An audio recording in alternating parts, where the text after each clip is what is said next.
Assalamualaikum warahmatullahi wabarakatuh. Sebelumnya, perkenalkan nama saya Elsa Lia Garini. Saya dari Universitas Mercu Buana, Fakultas Ekonomi dan Bisnis, Program Studi S1 Manajemen. Beradanya saya di sini, saya akan memaparkan, mempresentasikan, dan menjelaskan tentang menghadapi perubahan dan mengembangkan inovasi dalam organisasi. Tujuan saya mempresentasikan kali ini yaitu yang pertama mengetahui arti perubahan organisasi, yang kedua mengetahui dampak dan tujuan perubahan organisasi, yang ketiga mengetahui bagaimana cara menghadapi perubahan organisasi itu sendiri, dan yang terakhir mengetahui pentingnya inovasi dalam organisasi. Kemudian kita akan memasuki materi yang pertama, yaitu perubahan organisasi. Sebelumnya, apakah kalian tahu perubahan organisasi itu apa sih? Perubahan itu sendiri adalah suatu fenomena yang pasti terjadi dan akan terus terjadi. Perubahan merupakan pembawaan alamiah yang timbul dalam proses perjalanan kehidupan manusia dan peradaban manusia. Yang namanya perubahan tidak dapat dihindari. Kemudian, perubahan organisasi adalah suatu proses di mana organisasi tersebut berpindah dari keadaannya yang sekarang menuju ke masa depan yang diinginkan untuk meningkatkan efektivitas organisasinya. Tujuannya adalah untuk mencari cara baru atau memperbaiki dalam menggunakan research dan kapabilitas dengan tujuan untuk meningkatkan kemampuan organisasi dalam menciptakan nilai dan meningkatkan hasil yang diinginkan kepada stakeholders. Perubahan organisasi menurut para ahli, yaitu Herbert J. Schroeder. Pengembangan organisasi berarti hal yang berlainan bagi berbagai ahli dalam bidang ini. Akan tetapi, pada dasarnya pengembangan organisasi merupakan suatu metode untuk memudahkan perubahan dan pengembangan dalam orang-orang, atau misalnya dalam gaya nilai dan keterampilan. Dalam teknologi, misalnya dalam kesederhanaan yang lebih besar dalam kompleksitas, dan dalam proses dan struktur organisasi, misalnya dalam hubungan dan peranan. Selanjutnya adalah penyebab terjadinya perubahan organisasi. Apakah kalian tahu faktor apa saja yang menyebabkan perubahan itu bisa terjadi? Penyebab perubahan organisasi itu ada dua. Yang pertama, faktor internal, dan yang kedua, faktor eksternal. Faktor internal, perubahan yang disebabkan karena faktor dari dalam atau faktor internal dalam suatu organisasi. Perubahan ini terjadi karena adanya konflik atau permasalahan internal seperti perubahan tujuan, perubahan jumlah personil, menurunnya semangat kerja. Permasalahan tersebut dapat diatasi dengan cara pengambilan keputusan dari seorang pimpinan organisasi. Menentukan kebijakan baru dalam suatu organisasi untuk mengatasi masalah tersebut. Faktor eksternal, perubahan organisasi yang disebabkan oleh faktor dari luar organisasi, seperti regulasi pemerintah, kondisi ekonomi, tindakan pesaing. Perubahan eksternal ini akan menghambat pertumbuhan dan perkembangan organisasi dalam mewujudkan tujuan-tujuan dan cita-cita organisasi. Faktor ini dapat diatasi dengan cara kerjasama antar organisasi untuk mewujudkan cita-cita bersama dengan adanya kesepakatan yang telah dibuat di dalamnya. Jenis-jenis perubahan organisasi. Jenis-jenis perubahan organisasi ada dua.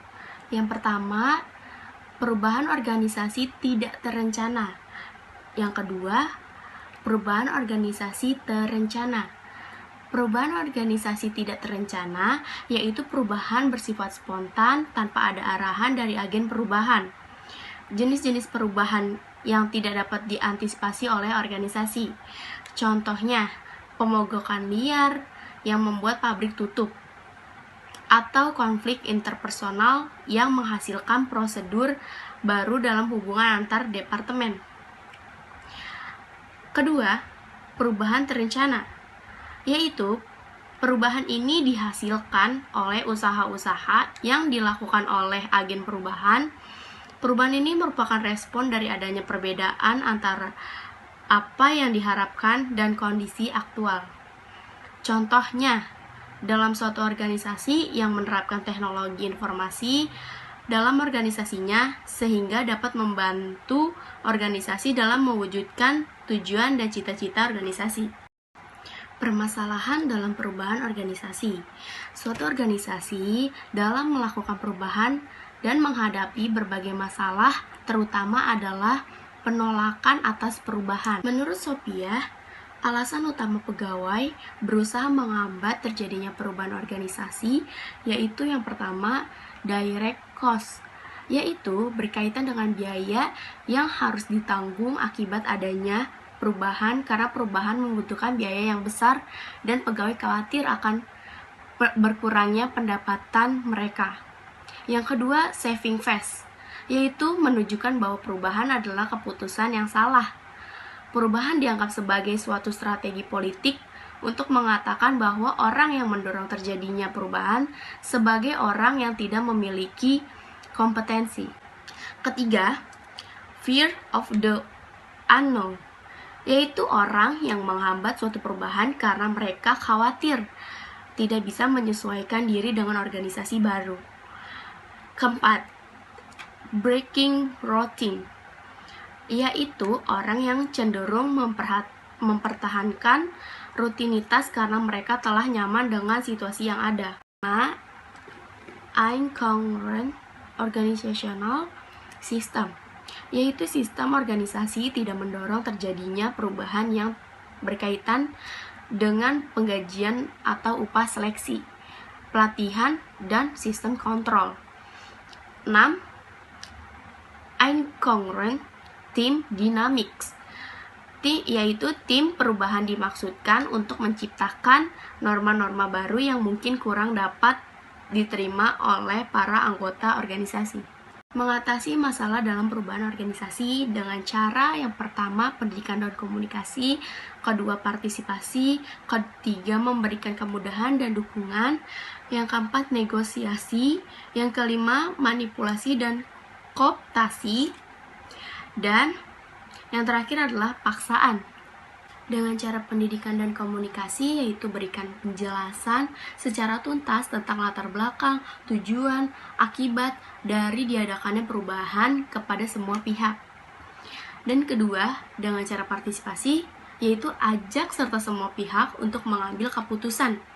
Pimpinan hanya bertindak sebagai fasilitator dan motivator. Kemudian yang ketiga, memberikan kemudahan dan dukungan, yaitu jika pegawai takut atau cemas, lakukan konsultasi atau beri pelatihan-pelatihan. Kemudian, negosiasi, yaitu cara lain yang juga bisa dilakukan adalah melakukan negosiasi dengan pihak-pihak yang menentang perubahan.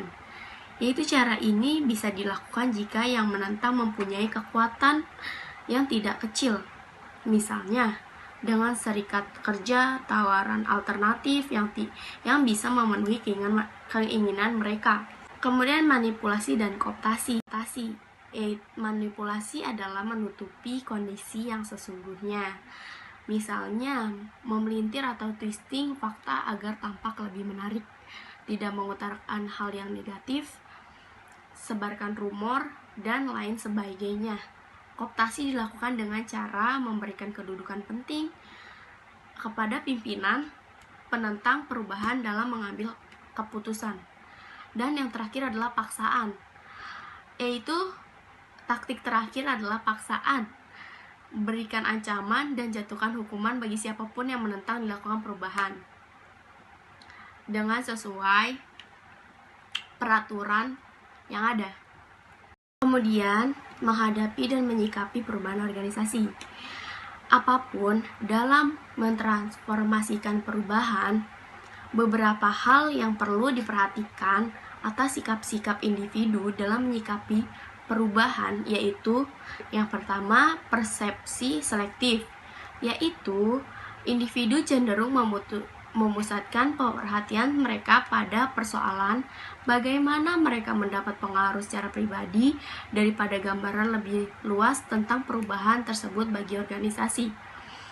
Yang kedua, kurangnya informasi, yaitu informasi menyeluruh tentang apa yang diekspektasikan dari perubahan tersebut sangatlah diperlukan, mengingat manusia cenderung mengisi kekurangan informasi dengan tindakan spekulasi. Ketiga, perasaan takut terhadap hal yang tidak diketahui, di mana timbulnya pertanyaan bagaimanakah perubahan tersebut akan mempengaruhi kepastian pekerjaan atau job security, atau risau tentang ketidakmampuan mereka untuk menyesuaikan diri dengan perubahan, atau ketidakmampuan untuk melaksanakan tugas-tugas, atau perasaan takut kehilangan jabatan, kekuasaan atau pekerjaan menjadi lebih menyenangkan atau lebih sulit, atau hilangnya interaksi-interaksi sosial yang disenangi. Menyikapi perubahan tidaklah semudah membalikan telapak tangan, tetapi bagaimana mampu untuk menghayati dan mengimplementasikan dari pesan perubahan itu sendiri, yaitu berubah. Yang dapat kita lihat pada slide ini, arti dari berubah dari BERUBAH. Tips menyikapi perubahan. Yang pertama, positive attitude. Kedua, positive thinking. Ketiga, positive motivation.